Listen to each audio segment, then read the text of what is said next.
نحمده ونصلي على رسوله الكريم أما بعد فأعوذ بالله من الشيطان الرجيم بسم الله الرحمن الرحيم إن الله لا يهدي من هو كاذب كفار جھوٹ بول کے جو کرتا ہے مطمئن سب کو، جھوٹ بول کے جو کرتا ہے مطمئن سب کو، جھوٹ بول کے وہ خود مطمئن نہیں ہوتا۔ سامعین محترم، آج ہر طرف فساد برپا ہے، ظلم و ستم کی آندیاں چل رہی ہیں، اخلاقی اقدار دم توڑ رہی ہیں، برائیاں اپنی جڑیں مضبوط کر رہی ہیں۔ ان سب کا بہت بڑا سبب جھوٹ ہے، کیونکہ جھوٹ برائی کا راستہ کھولتا ہے۔ ان الکذب یہدی الی الفجور، جھوٹ بے چینی کو فروغ دیتا ہے۔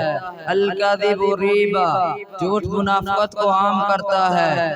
آیت المنافق ثلاثۃ اذا حدث کذب، جھوٹ سے بے اعتمادی کی فضا قائم ہوتی ہے، جھوٹ سے فریب اور دھوکہ دہی کے پنجے مضبوط ہوتے ہیں، جھوٹ سے فریب اور دھوکہ دہی کے پنجے مضبوط ہوتے ہیں، جھوٹ سے عداوت کو فروغ ملتا ہے، جھوٹ کافروں کا شیوہ ہے، جھوٹ مشرکین کی خصلت ہے، جھوٹ فرعون کی پہچان ہے، جھوٹ حامان کا وطیرہ ہے، جھوٹ ابو جہل کی جہالت ہے، جھوٹ ابو لہب کی شرارت ہے۔ اس لیے ہمیں چاہیے کہ ہم جھوٹ سے بچیں۔ اگر کوئی جج ہے تو اسے چاہیے کہ اپنی عدالتوں سے جھوٹ کا صفایا کر دے۔ اگر کوئی سکول کا ٹیچر ہے تو اسے چاہیے کہ اپنے سکول سے جھوٹ کا خاتمہ کرے۔ اگر کوئی گھر کا سربراہ ہے تو اسے چاہیے کہ وہ گھر سے جھوٹ کا قلعہ کما کر دے۔ اگر کوئی فیکٹری کا مالک ہے تو اسے چاہیے کہ وہ فیکٹری سے جھوٹ کا صفایا کر دے۔ اس طرح جھوٹ ختم ہو جائے گا اور معاشرہ پھر سے امن و سکون کا گہوارہ بن جائے گا۔ کھلا ہے جھوٹ کا بازار، آؤ سچ بولیں، کھلا ہے جھوٹ کا بازار، آؤ سچ بولیں، کرو سب کو تیار، آؤ سچ بولیں۔